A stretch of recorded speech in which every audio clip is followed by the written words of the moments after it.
guys, welcome to my channel. I am your host Drama Guruji, and here I am back with a review of Lovely Writer the series. And before you hate me, I would highly recommend to watch the full video and then tell your opinions about the series. The series is a hot mess, to be honest. I was looking forward to it for a while before it aired. I like the cast in other things, and I really was excited to see a bit more frankness and reflection on the toxic aspects of the BL industry. I have been watching BL dramas intermittently for years, and I really hate the romanticization of assault and rape as well as toxic fan behavior in response to fan service. I so wanted this to be an intelligent exploration of the importance of respecting boundaries and consent both on and off screen, and how taking fan service seriously can really objectify the actors in a way that hurts. This series sort of gets a third of the way there, I think. The plot is a bit messy and fragmented at times. The focus is generally on the lead couple and their relationship. However, their relationship evolves at an odd pace. Nubsib being in love from the beginning was kind of annoying to me. I prefer a bit more evolution personally. Although the first scene with them both is genuinely well performed. Jean seemed to be attracted but unsure, in that never fully went away or evolved into something more secure. Consent was really well explored with them, and constant communication in their relationship, which is rare in BL, and I really did like it. But, to be very frank, there was often little else to their relationship. There was mutual attraction and respect, but minimal evolution and growth. Although the child actors' performances were genuinely excellent, the history of the characters and their shared childhood is an overused trope and was executed poorly, in a very info dump kind of way. The acting was inconsistent, and I think some of that is about the script itself. The script had minimal meaningful dialogue and the character development is poor. There were several times where Nubsib is asking Jean to listen to him and then proceeds to say nothing. It's stupid and impossible to act properly. The dialogue was not character driven and was often more about saying something about the industry, which made it feel fake and preachy, rather than raw and relevant human. The villain of the story should have been the industry, with toxic production staff being controlling and manipulative for money, and fans crossing the line over and over, hurting their faves in the process. We do have some of that, particularly towards the end. However, there is also Aoi, who is clearly unwell and is extremely toxic. His character is necessary, his characterization is not. It feels like cowardice to create a villain out of him because it means fans can see his character and call him the villain, rather than see the villainy of the fans in the series and reflect on themselves and their fandoms. There are too many villains. It dilutes the message of the toxicity in the industry and is a much weaker plot device that is overused throughout the story and makes it unnecessarily melodramatic. The sound design and soundtrack were often irritating and distracting. There are times when sound effects and music are not only unnecessary but also damaging to the scene. If it adds nothing to the tone or mood, or if it distracts from the tone or mood intended, don't use it. Loads of post-production sound and music do not make a bad story, script, or scene better. It can only do that to a good scene. It can always make it worse. This series really is variable. The final episode is really good, but a lot of it isn't necessary, draggy, or distracting. Let's talk about the character each by each, with begin with Jean and Amp. Nubsib. Sure, Jean was quite a moody person. I definitely thought people were too hard on his characters, though. He was just very introverted and valued privacy. I can relate to that a lot. I can't even count the number of times someone thought I was ignoring them and being rude when I was just shy. So it saddened me to see people going in on him for that. Maybe Jean did take it the extra mile sometimes, but he was still a kind-hearted person. I had hoped he would put his guard down a little around Nubsib, especially after they started dating. It was a little tiresome that Jean constantly avoided Nubsib's attempts to be intimate with him, although they were together. It wasn't like he didn't want to be intimate with Nubsib. They just seemed to think he had to be grumpy almost all the time. When Jean wasn't grumpy, though, he was the cutest thing. I just wanted to see more of that side of him. Jean utterly disappointed me in episode 11. Deciding what Nubsib should do about his career future is not caring about him. Caring would be letting him decide. Nubsib begged him to stay, and he still let other people influence their relationship. Nubsib was a little creepy at first. I can admit that. He totally came throughout the series. Though, like I wrote earlier, he really treasured Jean. He treated him so well. I also somewhat could understand why he withheld the truth from Jean. Jean probably would have treated him as just a brother if he knew.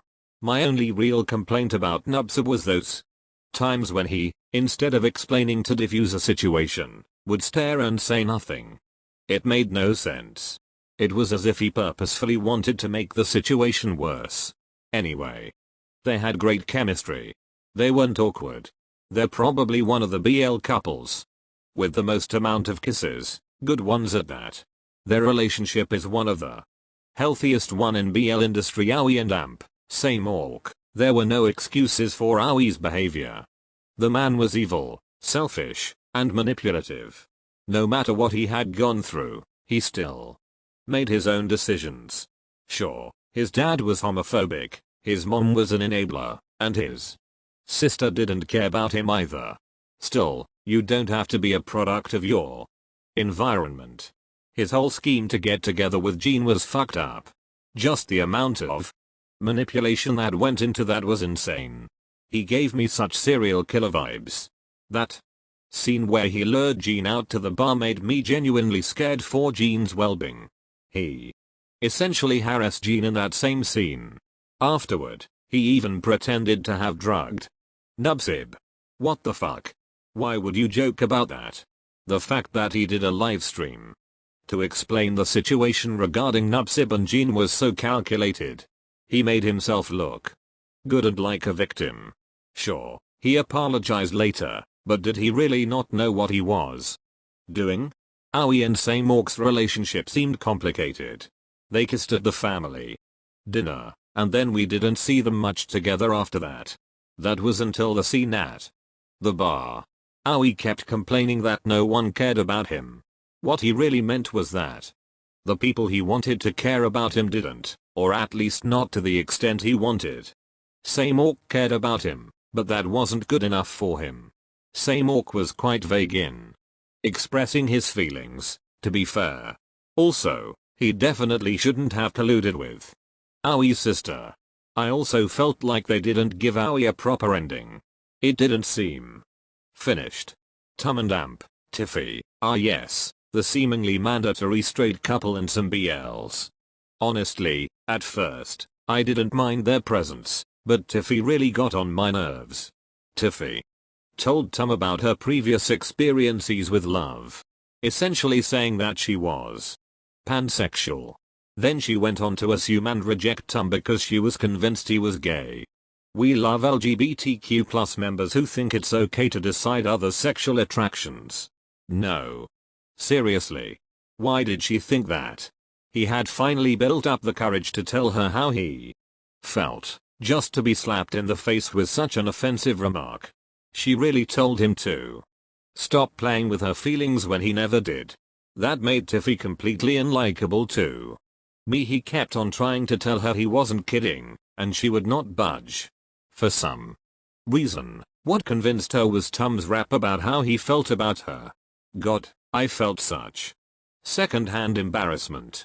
I didn't understand why Tiffy blamed Tum for what happened with Nubsib and Jean. Honestly, her behavior was nasty. She broke up with Tum without hesitation. Well, at least they got back together in the end. Tum did deserve better. Though. Jean's parents, I got these weird vibes from Jean's mom. She was seemingly kind, but some of the things she said were off. She kept defending Jean's dad when he was completely out of line. I don't appreciate when the wives protect their homophobic husbands. That is enabling. In the whole family dinner thing, She had a part in it too. She and Nubsub's mom were being very ignorant. The things they said weren't helping. It was comparable to Gene's outing with his friends. Gene's dad I could slightly sympathize with. Having internalized homophobia is hard, but how dare he take it out on his son? He should know better. At least he came to his senses. I didn't like him asking Gene if he truly loved Nubsub, though. Who allowed him to doubt Gene's love? You could say that he was just worried about Gene, but I have personally never witnessed someone questioning straight love like that. Nubsub's parents, they were the worst. I have never understood the whole reputation thing. Is it really more important than your child's happiness? One person in your family being gay would ruin your entire business? That's sad. Then there was the scene where Nubsub's parents discussed how to handle the situation. For some reason, they added this ominous music. I almost thought they were going to get rid of him or something. But no, they were planning to apply for a Parents of the Year award for doing the bare minimum. By that, I mean they were planning to not precisely accept but allow Nubsub his happiness, and they were really proud of it too. I can't deal with people who look so proud of themselves because they allow someone to be gay not straight. As if your opinion matters. I didn't understand his part in all of this. He just came and went. Sometimes we wouldn't see him for multiple episodes, and frankly, that made me forget about him. His entire reason for existing was to become an author. Throughout the series, he kept asking everyone to read his work. Gene always had to help him out. I did feel slightly bad for him. He seemed to be going through a lot. I was happy to see him succeed, though. Other than that, he was also showing interest in Nubsub. I genuinely couldn't tell whether he was kidding or not. I mean, he still showed interest even after Gene started dating Nubsub. I wanted him to get someone to BUA. She was gross. She constantly forced Gene to write NSFW scenes, as if that's what makes a good BL. She also kept disregarding Hin's work no matter how hard he tried, for no reason. It would take her literally a few minutes to read a bit of his work. She was just very entitled. She couldn't even apologize to Gene by herself. The series has lots of good points too, and I had to say that, like for example my favorite part is episode 9 was too good. It was downright cinematic. The blocking for some of the scenes was amazing. It was art at its finest, in just one episode. The storyline was on point, characters well portrayed, cinematography a masterpiece, and a roller coaster of emotions. There were no dull moments or awkwardness in between. It was all amazingly done.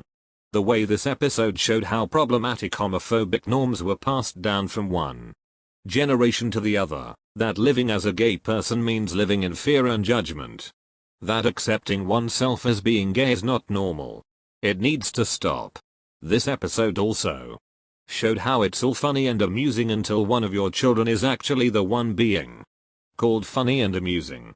It's interesting and nice to see how they showed the parents being entertained by the gays on screen, but when it's someone from the family, the tables suddenly quiet and all hell breaks loose. Not many people could fully understand how heavy and nerve-wracking the scene at the family table was, because I could never. But the emotions that ran through each and every one of the characters, I could at least dare to slightly fathom the weight of the confession scene as well as the confrontation scene. Later on, I am genuinely impressed and touched with each character, and letting the characters freely speak their minds without inhibitions. It's a wake-up call, and it's about time. There were so many of my favorite scenes in this episode, and of course, many domestic ones that I've embarrassingly found myself squealing to. No regrets though. 'Cause they're so adorable and beautiful together.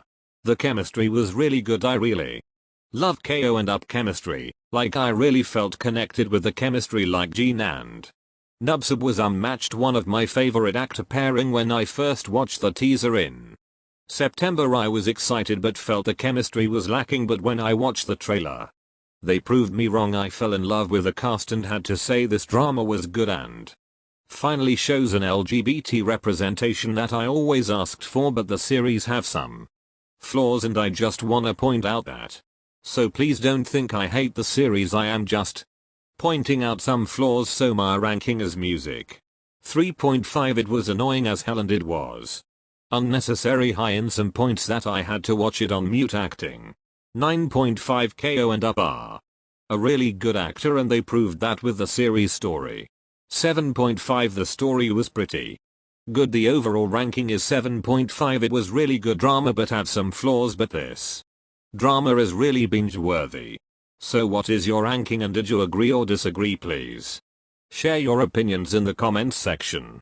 The chemistry was really good. I really loved KO and Up chemistry, like I really felt connected with the chemistry. Like Jin and Nubsub was unmatched, one of my favorite actor pairing. When I first watched the teaser in September I was excited but felt the chemistry was lacking, but when I watched the trailer they proved me wrong. I fell in love with the cast and had to say this drama was good and finally shows an LGBT representation that I always asked for, but the series have some flaws and I just wanna point out that.